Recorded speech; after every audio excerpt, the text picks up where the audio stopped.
Oh, we're live. Good morning. It is Friday, the 17th of November, 2066 here. 2566, sorry. Let me try all of that again.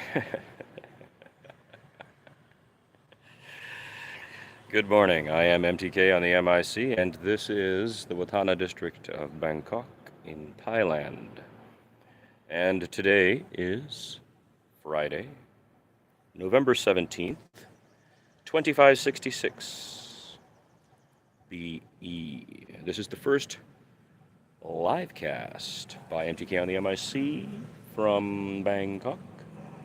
And I am in my location, and I will be hopefully being able to interview some people here and continue giving reports back to, the friends I have left in the United States. Let's get something very straight here. This place is not for you. I mean, you can come here, anybody can come here and enjoy. It's not made for Americans. That's not what the deal is. The Thai people are their own thing. I think this is very important to understand. And right now, different people are approaching them, and some are having more success than others, and it's because of the mutuality of respect that is being expressed between them. And while here I see a group that is present, very present, certainly more in my last two visits than any other, is the Chinese. And I have spoken a lot of Chinese here in the time I've been here. Certainly that wasn't true, 30 years ago, 20 years ago. So the burgeoning middle class of the Chinese, as I saw in Cambodia last year, is also traveling and participating and engaging with Thailand. And now I've heard that some of the tourist spots, in particular Phuket, are a great attraction for Russians. So Russians and Chinese with money who want to come to a place where they can feel free and relax and do what they want without the kind of restrictions that the Western morality, or worse, what some idiot tried to tell me, oh, I like America, I like her umbrella of laws. That's what he said, like you heard it off of Fox News. Fuck you. Keep your umbrella of laws, bitch, and if you try to bring it over here, I'll punch a bunch of holes in it. As Tom Cruise said in Tropic Thunder, or his character does at least. Asia's my territory, Jack.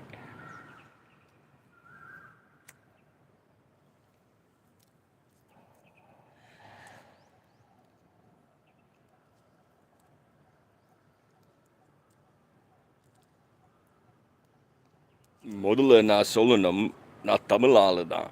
தமிழால இந்த ஊரோட ரொம்ப connection இருக்கு. அங்கேலேருந்து இங்கே வந்துட்டான் many thousands of years ago, and they related. They didn't conquer. My people have been coming to this place for 3,000 years. It's on the record.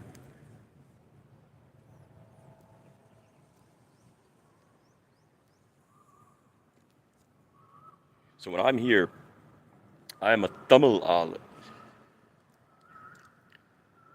I'm not visiting as an American. That's for certain. Excuse me. This is an excellent, high quality, live resin infused marijuana grown in Bangkok that is world class.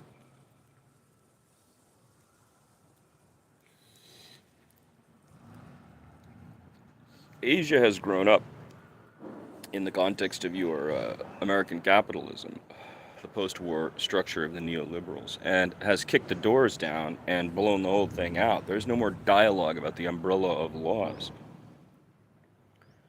of the USA. Now, what I think is insane is that somehow they're going to convince Americans they should send their children to go die on boats in the Pacific to protect Taiwan. I mean, that's not sensible. And when I say that, I mean that because, the USA has invented the ability to go to war whenever and wherever they want.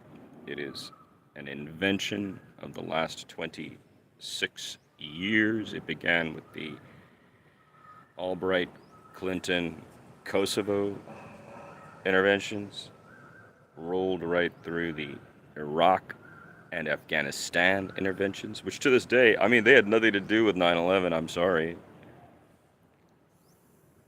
I'm not sorry. I'm disgusted. So there's 3 illegal wars I just named, but there's dozens more because the cover has been made. Americans are ignorant enough to just let them go do it. It's exactly as Orwell described. So when Siva, you told me it's Huxley, I'm like, yeah, it's Huxley, but it's also still Orwell. The whole thing in 1984 is that the wars are being, you pick up the paper or the digital device is telling you the wars are being fought and we're winning. Oh, the wars are being fought and we're losing. Oh, the wars are being fought and we're winning, you know. And the elections are fixed, right? So, இந்த ஊர்ல நான் முதல்ல தமிழ் ஆளு தான். அதுலேருந்து நான் பார்க்குறேன். அதுலேருந்து நான் பார்க்குறேன். அதோடு எனக்கு ஒரு special circumstance இருக்கு. Because I'm an American and have been for 40 years. But I don't travel like an American unless that's required for a circumstance. I'm American. That's not the objective here for me. It's just a fact of my life. I'm on an American passport. I took an oath to protect the Constitution. That doesn't mean I have to fucking tell these people to protect the Constitution. You know what I mean? I know the Constitution more than any American I know. It's pretty insane because of my schooling and study of the thing. There's no concern. You can put a microphone in my hand and give me access to 30 million people, and there's no concern that I don't know federal, communications laws and the Constitution and what my actual rights are in terms of free speech. I know them at least as well as DJT, who successfully has manipulated you so profoundly.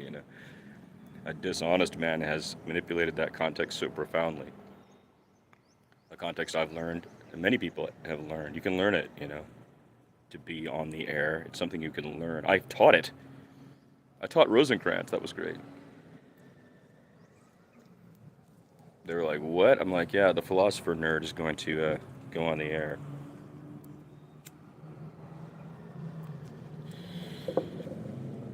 So the one thing DJT is good at is a thing that you can learn.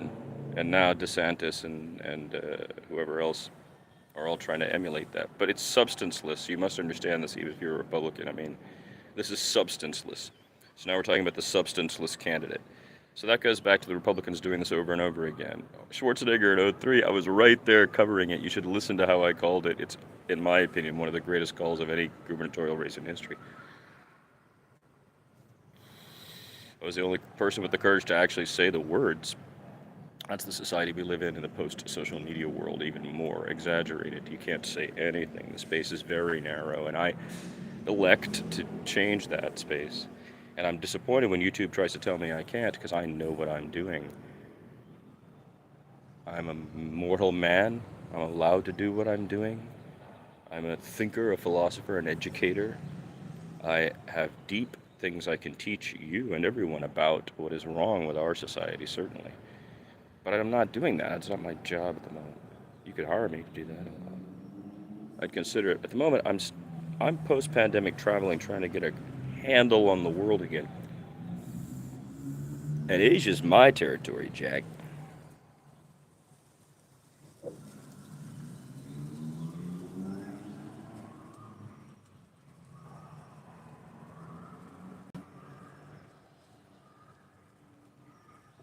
But to speak of that again, very interestingly, the word ratri in Tamil is a word for night. Now, day and night, you can imagine, are probably the oldest words in any of our languages, right? It has to be day and night, right? Ratri, which is a word I've known since the first word I knew for night was ratri. Let's start there. I'm a Tamilala coming to Bangkok. Let me begin there. The first word I learned for night is ratri. So, I'm trying to...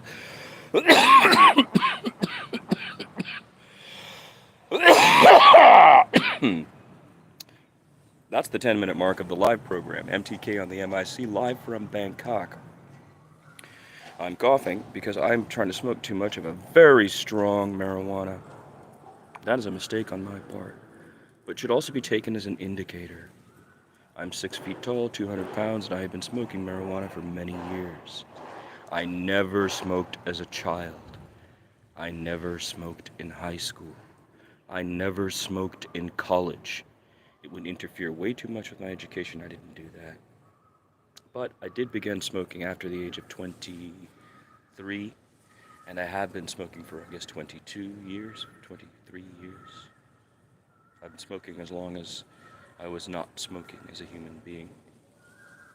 I have not just smoked, but changed to many of the new modalities as well: vaping, dabbing, intensifying hits, controlling them. I know the varieties and have even grown or helped to grow many varieties in Northern California. I didn't do much, but the crew I was around gave me an opportunity to truly participate in boutique growing. Here we're talking about 5 pounds maximum yield from a small setup and maybe 7 to 10 pounds from another slightly larger setup in the Bay Area, Yay Area, San Francisco,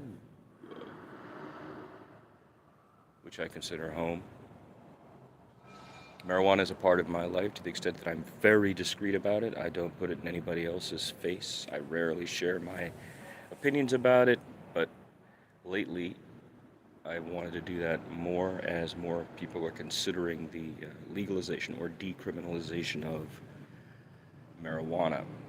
And so my trips have engaged places culturally in other ways, of course. Other purposes are as a writer and as an artist. But the marijuana tourism industry is certainly considering how places are decriminalizing and legalizing the substance. The herb, the natural plant, it should never have been ever criminalized. That is a prohibition. This is not a decriminalization. That was a prohibition. Everywhere we must say this. Something you can just grow on your rooftop on a terrace like I'm sitting on right now and consume for yourself should never be criminalized. So we ended prohibition in Thailand. That's what we should be saying. And I, for one, as a marijuana tourist, but also as an Asian connected to Asia and understanding hospitality concept of Bangkok in the bigger picture of Asia, I'm very cool with this. I'm happy to contribute what help I can in terms of etiquette or telling you how we do things in California or what I saw in other countries, but I don't want to tell the Thais how to do anything. The opposite. I'm here to observe only. And if I see something that's wrong to me, I'm not the type of person who would stand by and let that happen, but that's personal stuff. I'm not going to be broadcasting about that. So that said, if you look at some of these shorts and videos I've just put up, today is my first week in Bangkok. I'll be here for another couple of weeks, and I'm going to do a little hanging out, purposeful hanging out, attempting to get the lay of the land. I'm going to be learning some languages, beefing up my Chinese, trying to learn Thai. It's a commitment, I think. You have to commit to it vocally, and I am very timid at the moment. That is not happening. So today is going to be Thai studying day, as a matter of fact. So I just did 14 minutes. I guess I'm going to wrap it up, and when this goes up after it's live, it's locked. So then what I do is I unlock it and title it. I guess I'm going to call this number 001. It's a live stream. It happened to happen today at around 7:38 a.m. here, which is like, what is that? 8 minus 3. It's like 5 in the evening. 8 here is like 5 in the evening in California. So I could do 15 minutes like this one day a week. If you guys let me know when you want it to land, Saturday morning, Sunday. And that's better than me doing what I've been doing, which is just dropping posts and random stuff and shorts and things like that. It's a little too much. This is the first time I've ever in my life had a phone available to me while I'm on the road, if you can believe it. So it's starting to get fucking annoying, if I'm being honest.